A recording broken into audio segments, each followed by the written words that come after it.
Qué compañeros, hoy los acompañamos desde el Panóptico de Ibagué. Soy Magda Sánchez Javela, asesora jurídica y cultural de la etnia Pijao. Y Javier Fernando Aranda Ortega, investigador y divulgador de la cultura Pijao. Y este es su magazine Ibamacaima, en el que encontrará todo sobre la cultura Pijao del Tolima. Bienvenidos.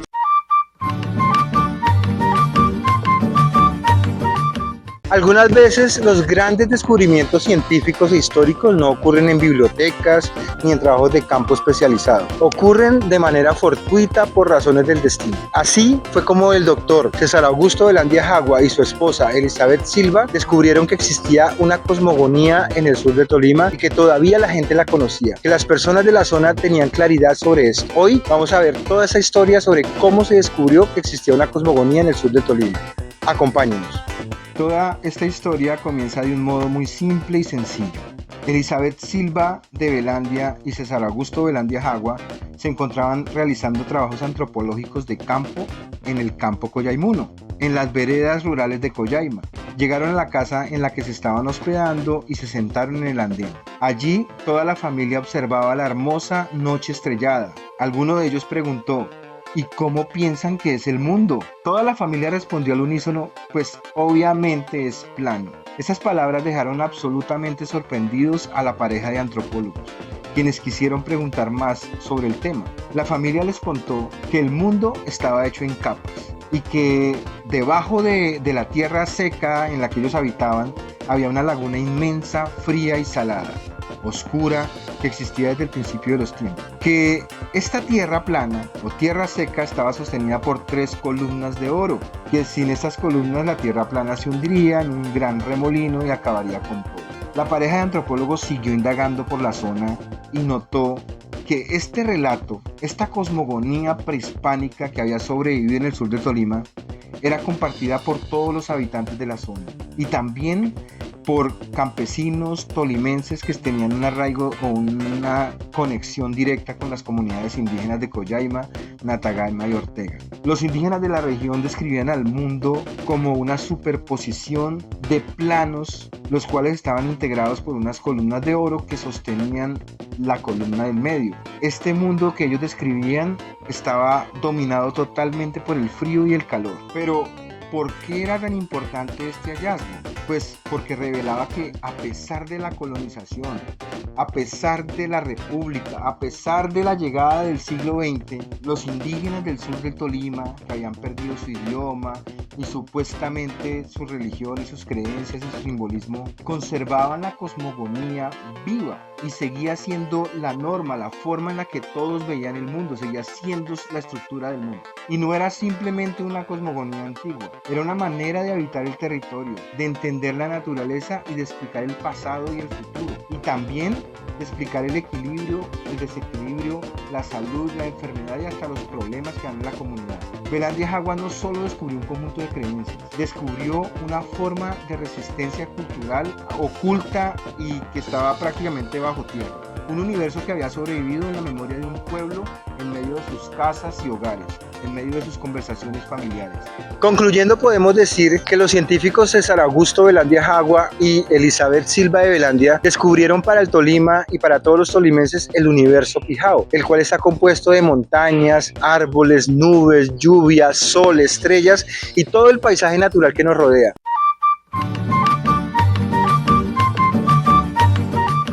Hermanos y hermanas de los pueblos originarios, bienvenidos a Raíces y Derechos, el espacio donde honraremos nuestra cultura y defenderemos nuestros derechos. Hoy en nuestra sección jurídica hablaremos de una herramienta poderosa como es la acción de tutela. La acción de tutela.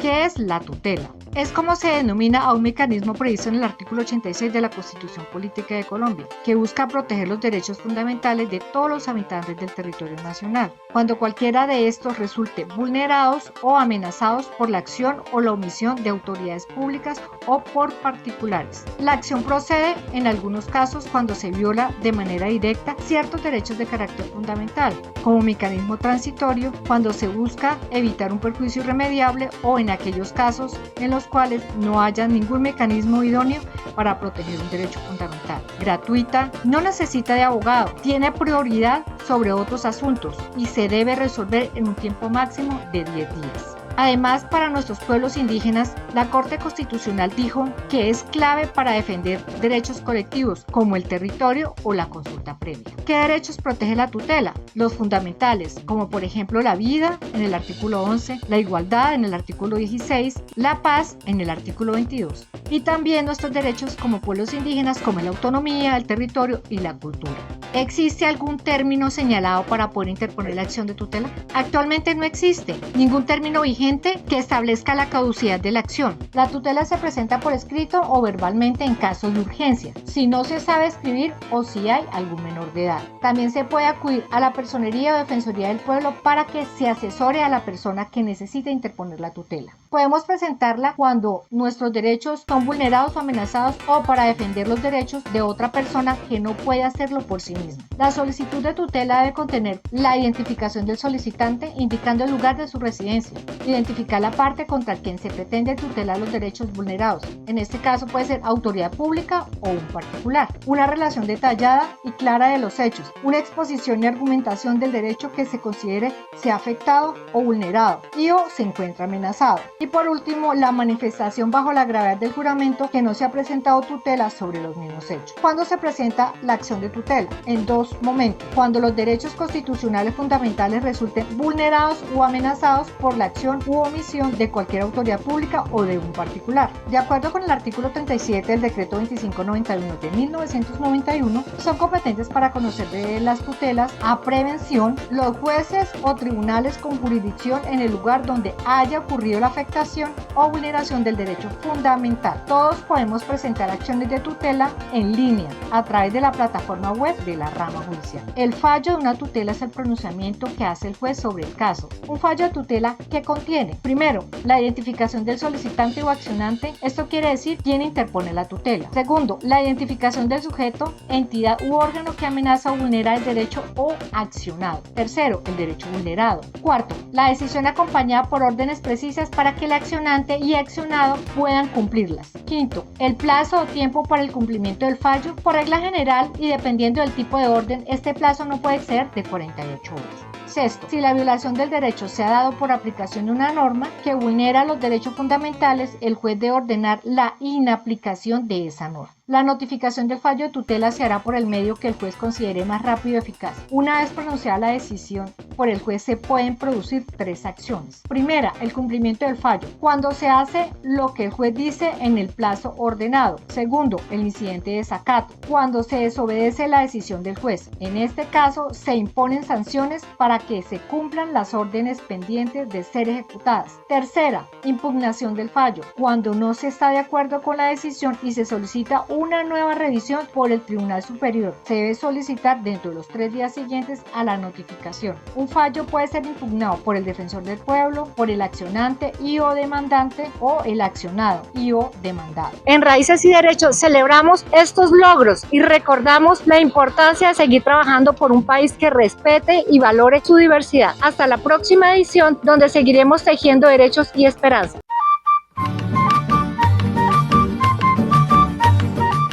¿Hablaban los pijados y los panches el mismo idioma? Esta pregunta ha sido objeto de debate durante décadas entre académicos, historiadores, lingüistas y las mismas comunidades indígenas. Hoy vamos a develar este misterio basados en el Diccionario Indio del Gran Tolima y en el libro de oficios de la Real Justicia de la doctora Susana Matallana. Acompáñenos. El sacerdote huilense Pedro José Ramírez Endoya, en su Diccionario Indio del Gran Tolima, cita al padre Isidro Cobo, un sacerdote criollo de Ibagué que afirmaba conocer ambas lenguas y aseguraba que eran la misma lengua. Cobo decía que el idioma pijao era el más extendido en el centro del país y que los panches lo hablaban con pequeñas variaciones. Esta idea se reforzaba con testimonios históricos como el de los intérpretes panches que habían de puente entre los colimas y los españoles, o el de un cautivo panche que decía que los coyaimas, grupo pijao del sur del Tolima, eran sus parientes. Estas evidencias llevaron a muchos a concluir que pijaos y panches compartían el mismo idioma con algunas ligeras diferencias. Sin embargo, una investigación reciente parece contradecir esta afirmación. La doctora Susana Matallana Peláez, en su estudio preliminar de Oficis de la Real Justicia contra Don Martín, indio del pueblo de Caima y otros indios e indias por herbolarios, describe un caso judicial de la corona española en el que se integró a una moanera pijao llamada Constanza Cuyamaima, quien posiblemente fuese del sur de Tolima. En este proceso fue necesario usar una sobrelengua, es decir, una doble traducción. Primero se traducía del pijao al panche y después del panche al español. Esto sugiere que aunque las lenguas pertenecían a la misma familia y eran muy parecidas, no eran completamente idénticas. Según Matallana, esto indica que pijaos y panches hablaban idiomas distintos, aunque muy emparentados. El lingüista Paul Rivet propuso que los idiomas pijao y panche pertenecían a la familia lingüística caribe, pero no eran el mismo idioma. Rivet argumentaba que, aunque compartían raíces comunes, habían evolucionado de manera independiente, generando diferencias significativas. Esta teoría se alinea con la idea de un continuum dialectal, es decir, que en esta zona, en la zona de lo que era el Tolima, de lo que era el Huila, el occidente de Cundinamarca, se hablaban lenguas caribe muy parecidas, las cuales prácticamente habían sido dialectos del mismo idioma ancestral. Por tanto, en cierto modo eran inteligibles entre más cerca estuvieran, y entre más lejos estuvieran, pues eran menos inteligibles, a menos se pueden entender las personas, digamos, de Sasaima con las personas de Aipe, y más las personas, por ejemplo, de Ibagué con las personas del Guamo, de Saldaña y así. Entonces, lo que había realmente era un continuum dialectal, es decir, un idioma fraccionado y varios dialectos. Otra pista importante está en la toponimia. Los nombres de lugares en territorios pijaos y panches muestran afinidades lingüísticas que sugieren una conexión profunda. Por ejemplo, muchos toponímicos de Tolima y Cundinamarca comparten raíces y estructuras similares, lo que refuerza la idea de un origen común. Además, las descripciones etnográficas de los cronistas coloniales emparentan a pijaos y panches de un modo muy importante. Tanto será que las descripciones de sus costumbres y de ellos mismos son casi iguales, no solo por su lengua, sino también por su estructura social, sus armas y su modo de pelear, su modo de construir las casas. Esta idea reconcilia las evidencias históricas y lingüísticas, reconociendo tanto las similitudes como las diferencias entre estos dos pueblos. Este misterio de la relación que había entre los idiomas pijao y panche es una muestra de la complejidad de las culturas indígenas en el Tolima. Si quieren saber más sobre este tema, los invito a que compren nuestro libro Abeki Conimiento, el libro con toda la información sobre la lengua pijao. Y también pueden explorar el libro Diccionario Indio del Gran Tolima de Pedro José Ramírez Endoya, el cual pueden encontrar allí en la biblioteca Río Chandía, y también el libro de Oficis de la Real Justicia contra Don Martín, indios e indias del pueblo de Caima, de la doctora Susana Matallana, el cual habla indirectamente sobre este tema, pero da muchas luces para saber existían un idioma o dos idiomas en el Tolima. Muchas gracias.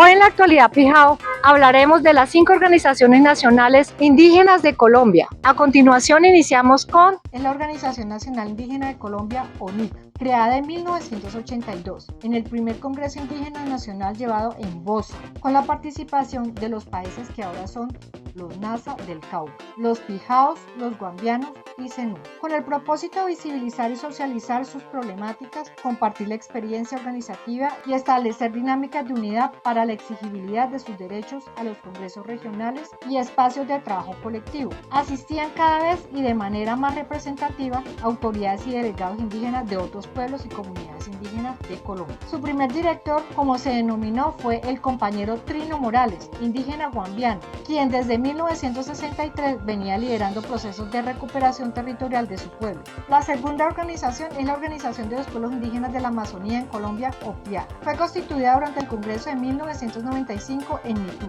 con la participación de representantes de todos los pueblos indígenas amazónicos. Desde su creación se integra a la coordinadora de las organizaciones indígenas de la Cuenca Amazónica COICA como su representación en Colombia. La tercera organización es la Confederación Indígena Tairona CID. Es la organización indígena de la Sierra Nevada de Santa Marta, fundada en 1978 con el propósito de proteger el territorio y cohesionar los pueblos indígenas de la Sierra Nevada, Aruacos, Cogis y Guigua. Inicialmente la Confederación Indígena Tairona fue fundada como organización indígena de la Sierra Nevada de Santa Marta. Con el paso del tiempo, cada pueblo ha ido constituyendo su organización que lo representa a nivel nacional. Actualmente la Confederación Indígena Tairona representa únicamente el pueblo Arhuaco, con jurisdicción en los departamentos de Cesar, Magdalena y Guajira. La cuarta organización es Autoridades Tradicionales Indígenas de Colombia, Gobierno Mayor. Tiene sus orígenes en el Consejo Regional Indígena del Cauca, CRIC. Las autoridades y dirigentes del pueblo Misak, junto a varias autoridades del pueblo Nasa, que pertenecían al CRIC, iniciaron un proceso de diálogo y concertación con sus comunidades en los territorios de Jambaló, Novirao y Jebalá, Guambía y La Paila, donde acordaron la conformación de la organización Movimiento de Autoridades Indígenas del Sur Occidente, AISO. Posteriormente, con la adhesión de muchas autoridades indígenas del nivel nacional, la AISO se transformaría en el Movimiento de Autoridades Indígenas de Colombia, AICO, y actualmente nuestra denominación de Autoridades Tradicionales Indígenas de Colombia, Gobierno Mayor. La quinta es Autoridades Indígenas de Colombia por la Pachamama, AICO. Es una organización creada en 1971 bajo el liderazgo de figuras como Marcos Abimará del pueblo Yanacona. Surgió durante un periodo de movilización indígena en Colombia enfocada en reivindicar derechos territoriales, culturales y políticos. En 1990, tras diferencias estratégicas dentro del movimiento indígena, AICO se separó de la Organización Nacional Indígena de Colombia, ONIC, para enfocarse en una línea más política, electoral, buscando incidir directamente en las decisiones del Estado colombiano. Esas organizaciones son más que estructura, son la voz colectiva de la resistencia y esperanza. Siguen construyendo caminos de dignidad. Sigamos aprendiendo de su sabiduría. Gracias por acompañarnos. No se pierdan la próxima edición.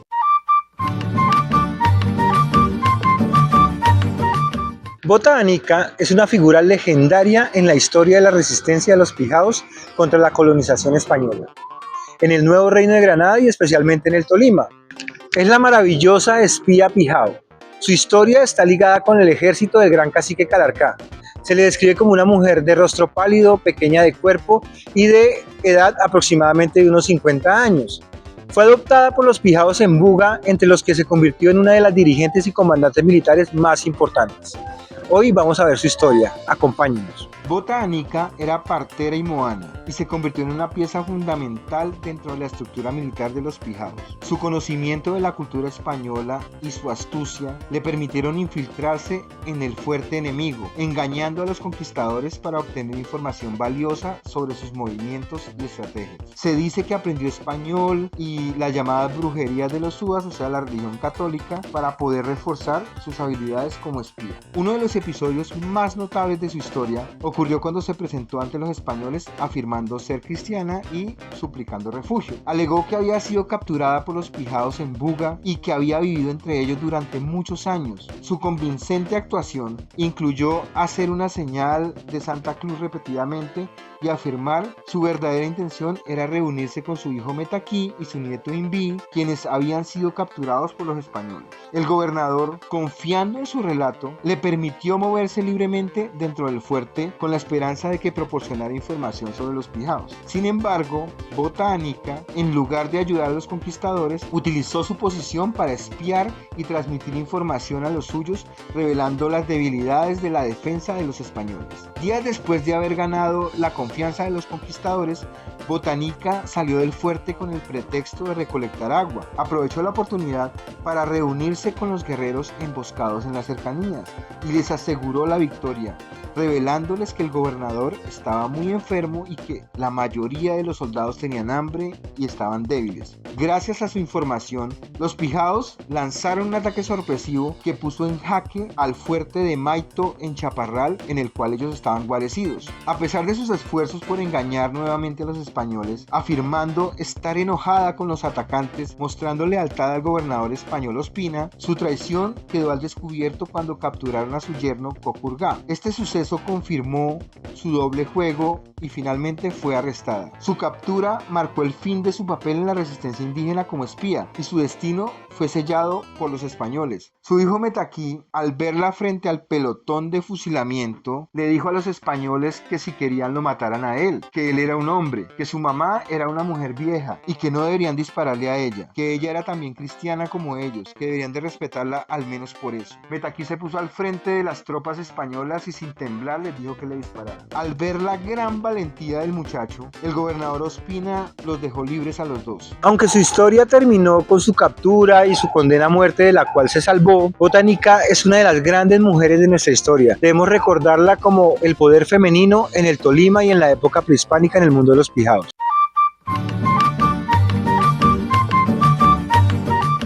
Bueno, compañeros, estamos aquí con el líder indígena Andrés Lozano, bastante conocido entre el pueblo pijao y para mí un gran líder, pero pues hay gente que no piensa lo mismo.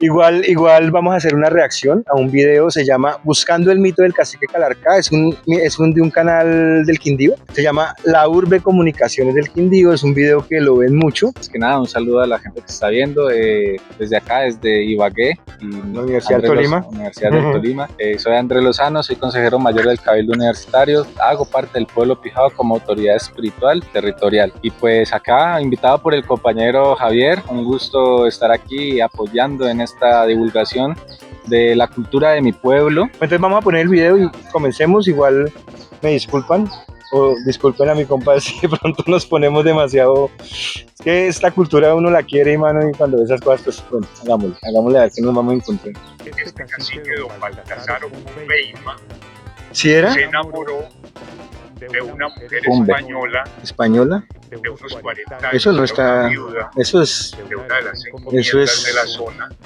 chachará. Tuvo relaciones sexuales con ella, se fue a vivir con ella y No, tuvo un niño para nada. Ese No, niño- ¿cuál niño?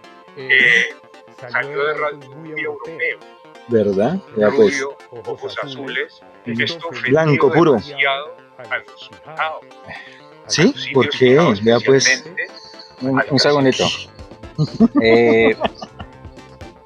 Esta parte es interesante, pero no es por lo que creen que sea. Lo que pasa es que el pijao nunca fue realmente reacio hacia el mestizaje. De hecho, el pijao, cuando se adaptó en el proceso de la conquista, que aún eran un pueblo independiente, está escrito en los archivos de, por ejemplo, de Fray Pedro Simón o de los archivos de Andrés de Pisa, que el pijao voluntariamente se amestizó.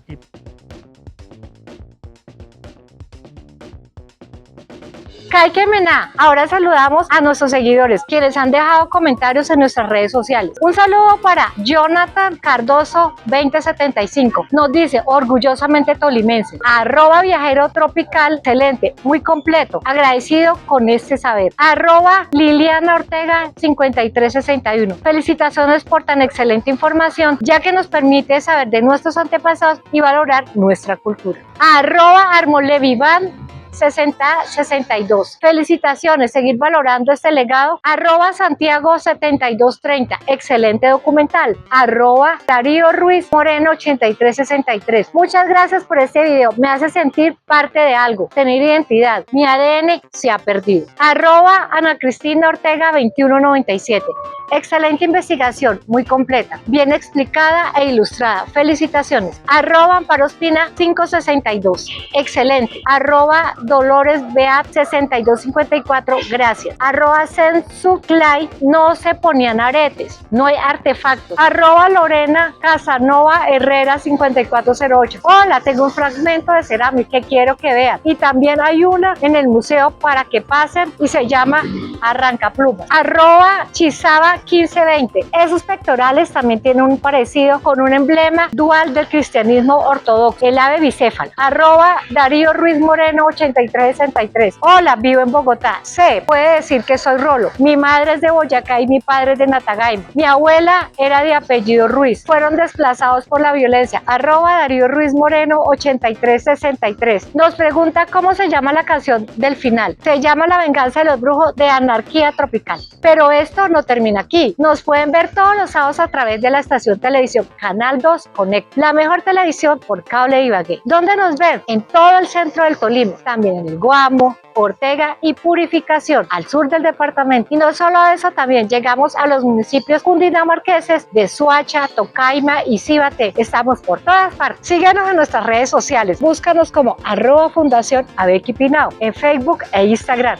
Allí encontrarás todo el contenido sobre la cultura Pijao y mucho más. Con la compra del libro Conimito Abequi Pinao nos están apoyando para que continuemos con la investigación de la recuperación de la lengua Pijao. Si están interesados en adquirir el ejemplar, nos pueden contactar a través del WhatsApp 310-310-3529 o a través de nuestras redes sociales @Fundación Abequi Pinao en Facebook e Instagram. Además, este programa también estará disponible en nuestro canal de YouTube ibamacaima.permacultura Pijao. Suscríbete y activa la campanita y comparte nuestro contenido con todos tus amigos. Gracias.